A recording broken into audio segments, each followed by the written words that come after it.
a comprehensive statement as Kenya Kwanza Alliance on what we have been emphasizing, matters around the economy. I'm sure you'll appreciate that it is not very easy sometimes to canvass all issues on a podium in the public arena. But there are some very, very serious issues that we must bring to the attention of Kenyans insofar as we proceed with the campaigns.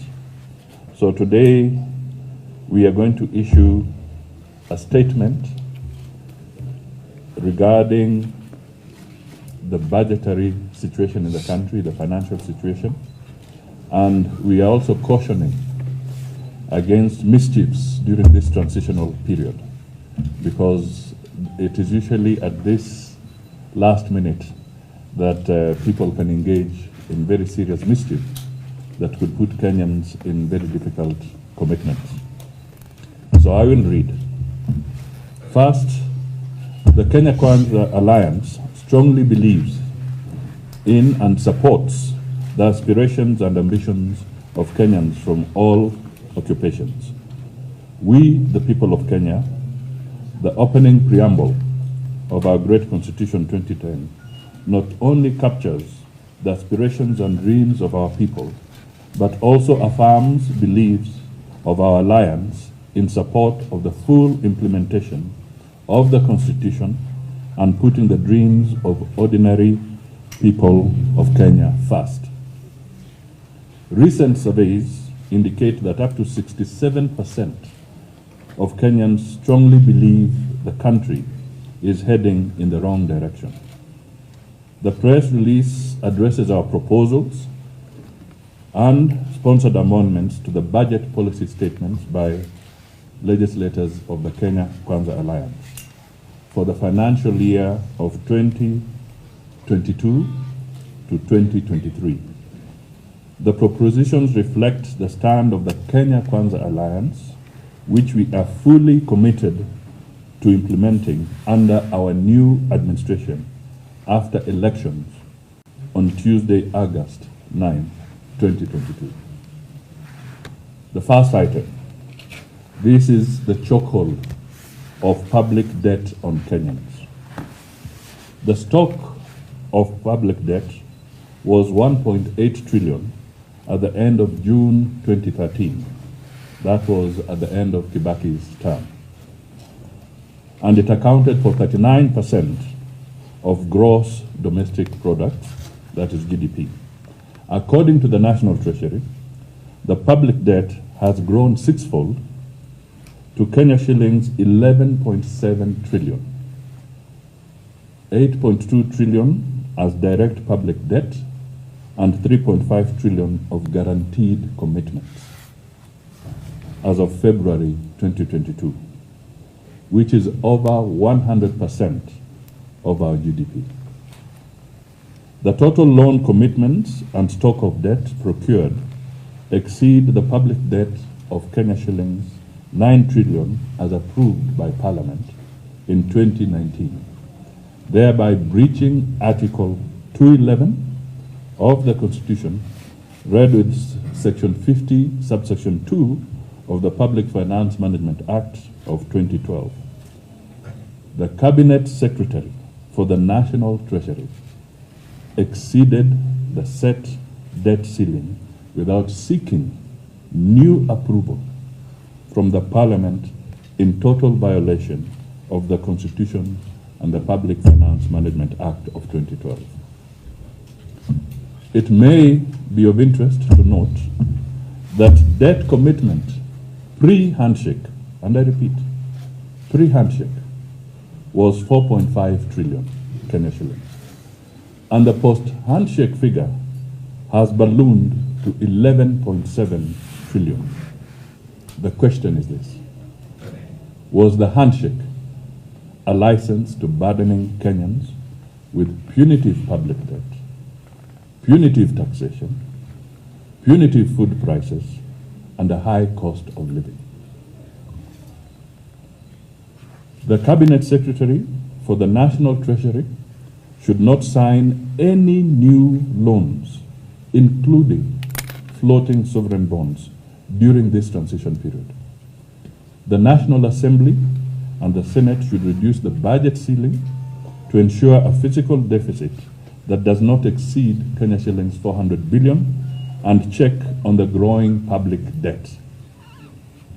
The National Assembly and the Senate must avoid any further strangulation of Kenyans with additional debt by refusing any request for approval of a new debt ceiling.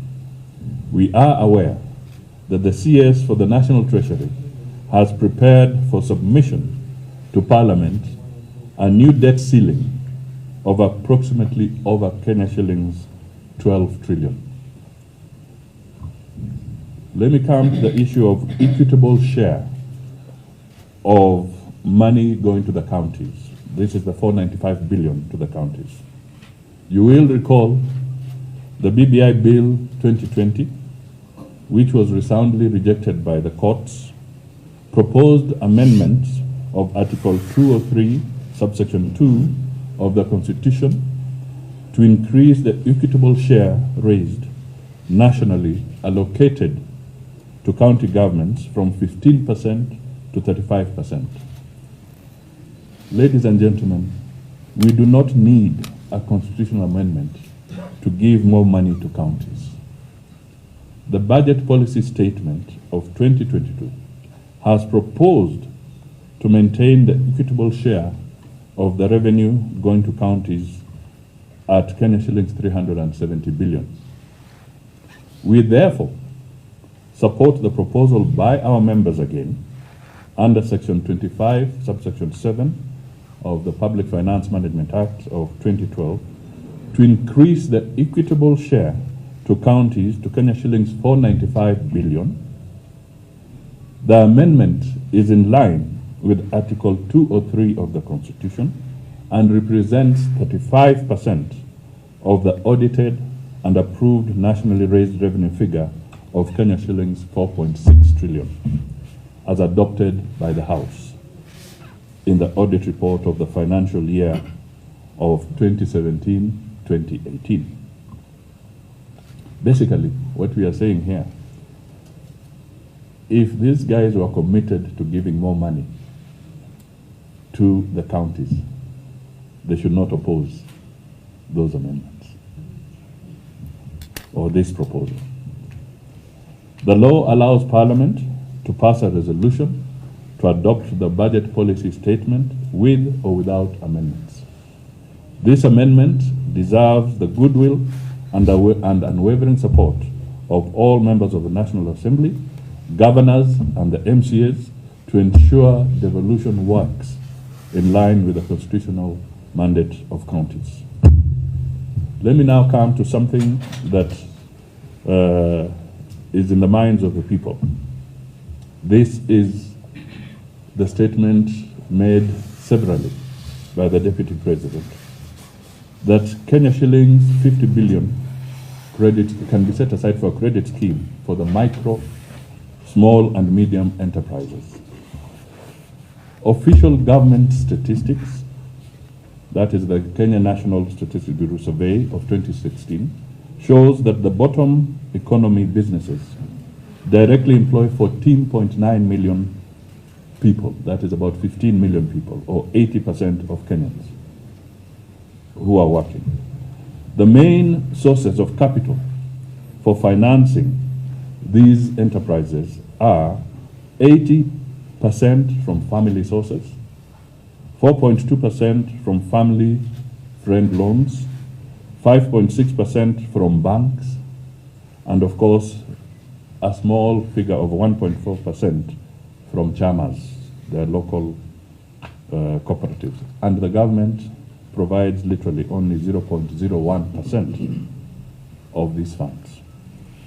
Under the bottom-up economic model propagated by Kenya Kwanza, we support our members' proposal for the provision of Kenya shillings 50 billion, and this has been put by our members in Parliament.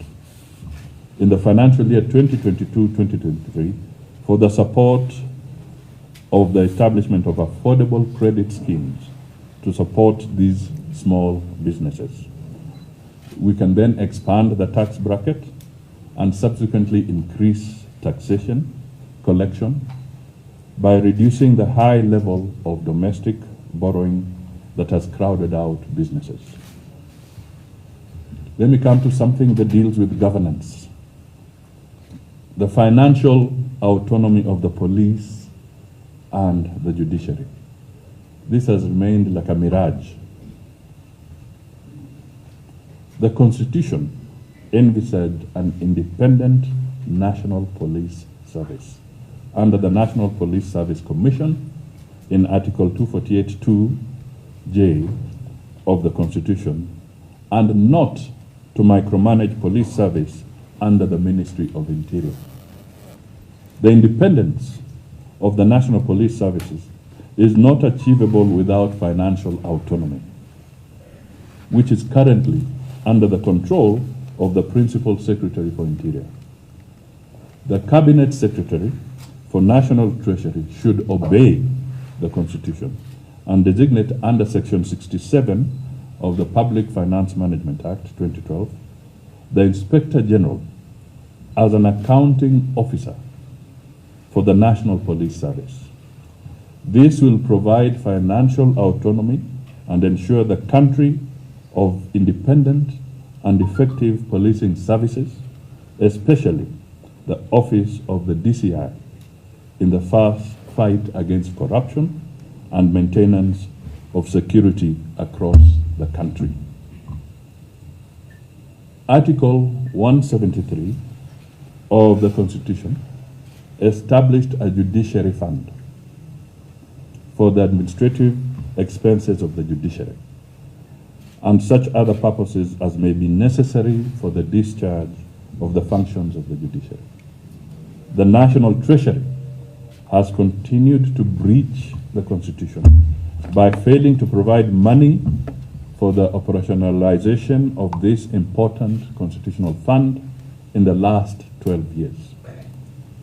Our members have proposed amendments to provide an additional Kenya shillings 12 billion in the financial year 2022-2023 for the operationalization of the Judiciary Fund in line with the Constitution to offer the judiciary financial independence, autonomy, and the financial muscle to proceed in the fight against corruption and help clear case backlogs, some of which date back to 40 years. There are other immediate issues: drought mitigation measures and support to teachers, students, and farmers. The ravaging effects of the COVID-19 pandemic and the deteriorating food security situation are worrying, while the indicative budget for the livestock offtake program indicated a reduction in allocation of Kenya shillings 249 million in 2021-2022 to Kenya shillings 140 million in 2022-2023.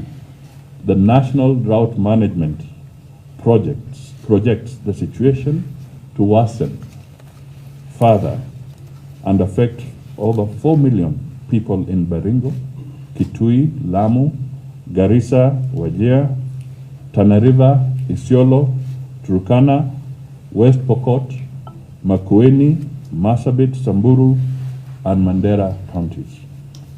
Our members have proposed an amendment for the provision of an additional 2 billion Kenya shillings required for drought mitigation, including livestock offtake in the budget of the financial year 2022-2023. Our teachers require adequate preparation for the changing CBC. The government must allocate adequate resources to cater to the teachers' professional development program.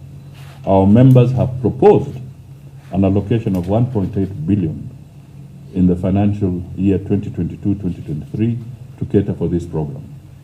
Further, our members have proposed doubling the allocation for funding to the Higher Education Loans Board to ensure seamless processing of loans to university and TVET students who are currently suffering due to lack of funds at the Higher Education Loans Board for disbursement. Our members have also proposed an amendment to the budget policy statement to provide for an additional 5 billion for fertilizer subsidy program to bring fertilizer prices down to about Kenya shillings 2,500 per bag. Finally, as Kenya Kwanza, we want to reiterate our commitment to the people first principle. We believe that the people are the rightful masters of both Parliament and the courts. We affirm our resolve to support devolution and the Constitution. We are together with the people in our commitment to constitutionally overthrow via the ballot any person who perverts our Constitution. That is a quote from Abraham Lincoln. God bless you all, and we say Kenya Kwanza. Thank you very much.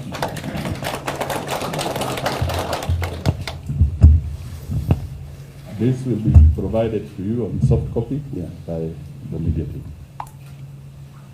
Okay. I guess that statement is very comprehensive. If we have to make any, I think that statement is very comprehensive. I don't think we need to belabor any issue there unless there is any question that maybe for clarification on the statement. Good. Looks like we are sour. Thank you very much. Thank you. Asante. Asante.